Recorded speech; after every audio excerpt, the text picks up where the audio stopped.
Under 19 Asia cup में भारत को धूल चटाने वाले हीरोज का शानदार इस्तकबाल। वजीर आजम ने भी एशियन चैंपियंस को मिलने बुला लिया, इनामात की बरसात कर दी। कहा, इतने बड़े मार्जिन से कामयाबी मेहनत और लगन का नतीजा है। आपने ऐसी मुखालिफ टीम को हराया जिसे हमने बुनियाद मरसूस में हराया था।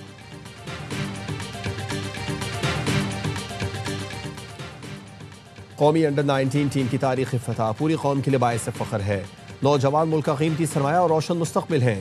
फील्ड मार्शल सैयद आसिम मुनीर की कौमी अंडर 19 टीम के खिलाड़ियों से मुलाकात में गुफ्तगू।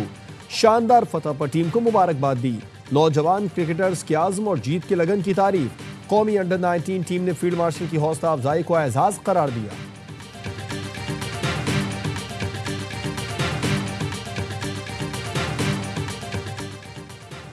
– 2025 पाक अमरीका ताल्लुकात में इनकलाबी तब्दीली का साल रहा।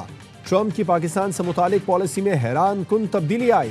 वाशिंगटन का इंडिया फर्स्ट दौर खत्म, पाकिस्तान को फौकियत हासिल हो गई। वाशिंगटन टाइम्स ने आर्टिकल में जंग मई के बाद पॉलिसी शिफ्ट की कहानी लिख दी।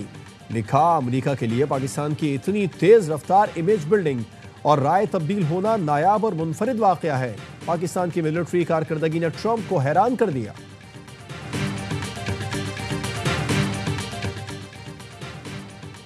और पाकिस्तान पर अमेरिका के बढ़ते एतमाद की बुनियाद मई की जंग थी। वाशिंगटन टाइम्स में आर्टिकल किया था ब्रिगेडियर जनरल रिटायर्ड मार्क किमिट की ARY न्यूज से खुसूसी गुफ्तगू। कहा, मुल्कों के दरमियान ताल्लुकात को संवारना और बरकरार रखना जरूरी होता है। सदर ट्रंप और फील्ड मार्शल आसिम मुनीर ने इसी नुक्ते को मद्देनजर रखा। अमेरिका की कौमी सलामती की हिकमत अमली मशरिक़ वस्ता और यूरोप से हटकर पैसिफिक रीजन और अपने खित्ते की तरफ मुंतकिल हो रही है। पाकिस्तान के लिए इस अमल का हिस्सा बनने का बेहतरीन मौका है।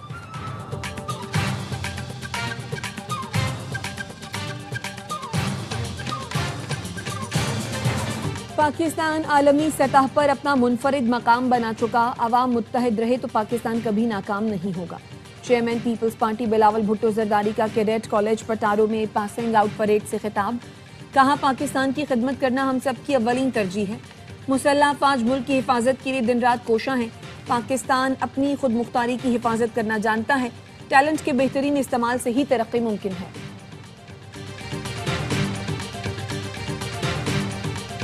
मुल्क की मईशत ने एक और संग मील उबूर कर लिया। पाकिस्तान के ज़र मुबादला ज़खायर मार्च 2022 के बाद बुलंद तरीन सतह पर पहुंच गए। एदाद शुमार के मुताबिक मजबूरी ज़र मुबादला ज़खायर 21.1 अरब डॉलर तक पहुंच चुके। स्टेट बैंक के पास ज़र मुबादला के ज़खायर 15.9 अरब डॉलर रिकॉर्ड किए गए। मुल्क की दरामदी सलाहियत 2.5 माह से तजावुज कर गई, जो फरवरी 2023 में 2 हफ्तों से भी कम रह गई थी। तारीखी बुलंदी पर मौजूद ज़र मुबादला के ज़खायर पायदार तरक्की और मुल्की क़यादत पर सरमायाकारों के भरपूर एतमाद का मज़हर है। नून लीग के रहनुमा दानियाल चौधरी कहते हैं, ज़र मुबादला ज़खायर के साथ एक्सपोर्ट भी बढ़ रही हैं। हर गुजरते दिन के साथ मुआशी अशारिये बेहतर हो रहे हैं।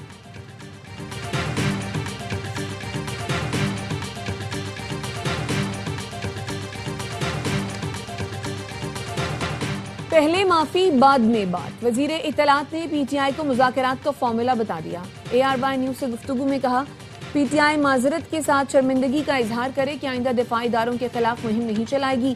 गालम गलोच करने और इदारों के खिलाफ बयानिए चलाने वाले सोशल मीडिया अकाउंट से खुद को अलग करे, फिर नेशनल डायलॉग की बात करे। गवर्नर खैबर पख्तूनख्वा फैसल करीम कुंडी कहते हैं, विफाक ने बड़ेपन का मुजाहिरा किया, वरना PTI मुज़ाकरात के काबिल नहीं। इनकी अक्सरियत चाहती है बानी अंदर ही रहें, वो सजा मुकम्मल किए बगैर बाहर नहीं आ सकते।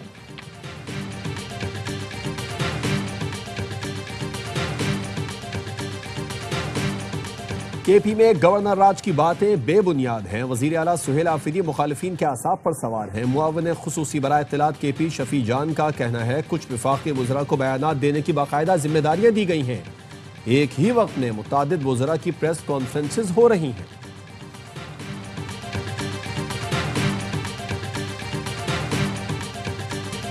मईशत, तिजारत और सफारत में हम बहुत पीछे हैं। दिफा के हवाले से देखना चाहते हैं, आइन को बालातर हैसियत हासिल होनी चाहिए। मौलाना फजलुर रहमान की गवर्नर सिंध कामरान टेसोरी से मुलाकात के बाद गुफ्तगू। कहा, दीनी मदारिस के खात्मे की कोशिश मगरबी एजेंडा है, इसे अपना एजेंडा ना कहा जाए। गवर्नर सिंध ने कहा, पाकिस्तान ने भारत को शिकस्त देकर ताकत का तवाजुन बदल कर रख दिया। अब पाकिस्तान मौशी बहरान से निकलने की कोशिश कर रहा है। कहा, फजलुर रहमान के लिए अपने हाथों से हलीम बनाया है। कामरान टेसोरी ने मौलाना को हलीम चखाया मौलाना फजलुर रहमान को डॉक्टरेट की एजाजी डिग्री से भी नवाजा।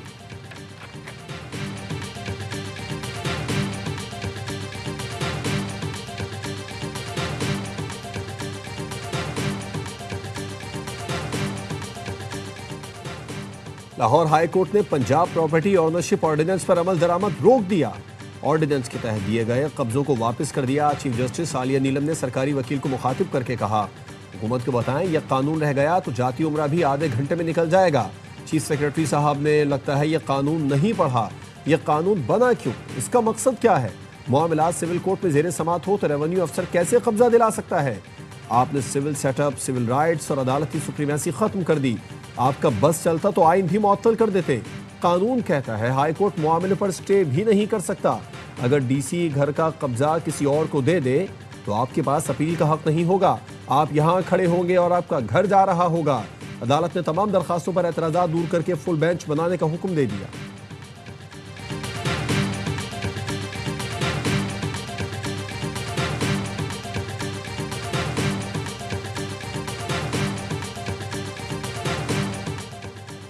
पीटीवी में सियासी भर्तियां हैं। एक एक पोस्ट पर 25-25 लोग भर्ती किए हुए हैं।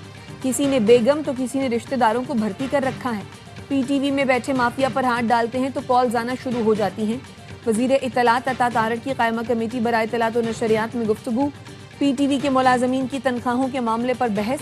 अता तारड़ ने कहा, माजी में जिसको वजीर चाहता था वो एंकर लग जाता था। ऐसे भी एंकर लगे हुए थे जिनको घर में भी कोई नहीं पहचानता था। जब तक हम गोल्डन हैंडशेक लेकर नहीं आते तब तक चैनल नहीं चल सकता।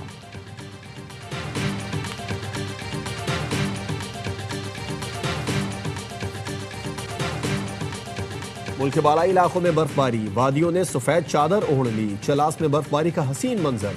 आसमान से गिरते बर्फ के गालों ने हर शय सफेद कर डाली। दियामिर में भी पहाड़ों से घिरी वादियां बर्फ से ढक गई। वादी चित्राल में दूसरे रोज भी बर्फबारी। स्वात में भी बर्फबारी का सिलसिला वक्फे से जारी। चौगरान, कागान, नारान और बट्टाकुंडी में बर्फबारी के बाद मौसम हसीन हो गया। सयाहों के मजे आ गए। मानसहरा के मैदानी इलाकों में बादल बरस पड़े। तवील खुश्क साली का खात्मा।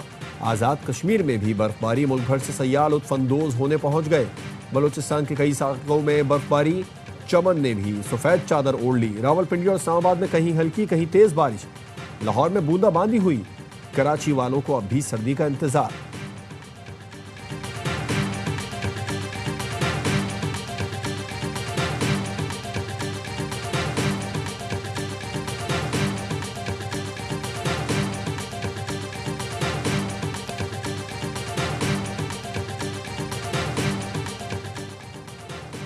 सिंध के लिए 1018 अरब रुपए की जामे तरक्याती हिकमत अमली की मंजूरी। वजीर आला सिंध की जेर सदारत आला सतह का इजलास। मौसमियाती तब्दीलियों से हम आहंग इंफ्रास्ट्रक्चर पर जोर। सड़कों के इंफ्रास्ट्रक्चर के लिए 582 अरब रुपए का मंसूबा तैयार। सड़कों के मंसूबों के लिए 194 अरब रुपए मुख्तस। शाहराह भुट्टो, मलीर नदी पुल और अंडरपासेस भी मंसूबों में शामिल। शर्जील मेमन ने बताया, कराची के सनती इलाकों के लिए 9 अरब 28 करोड़ का तरक्याती पैकेज मंजूर हुआ। पैकेज की मंजूरी हुकूमत सिंध का तारीखी और बरवक्त फैसला है। तरक्याती काम 6 माह में मुकम्मल किए जाएंगे। निगरां कमेटी कड़ी नजर रखेगी।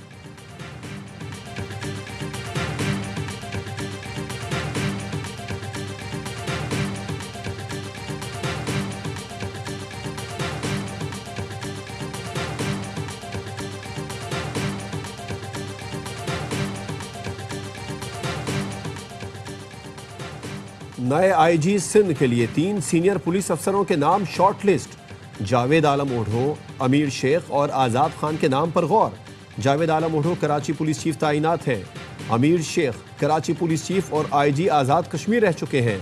आज़ाद Khan additional IG counter terrorism department के ओहदे पर तैनात हैं। आईजी सिंध गुलाम नबी मेमन 31 दिसंबर को रिटायर हो रहे हैं।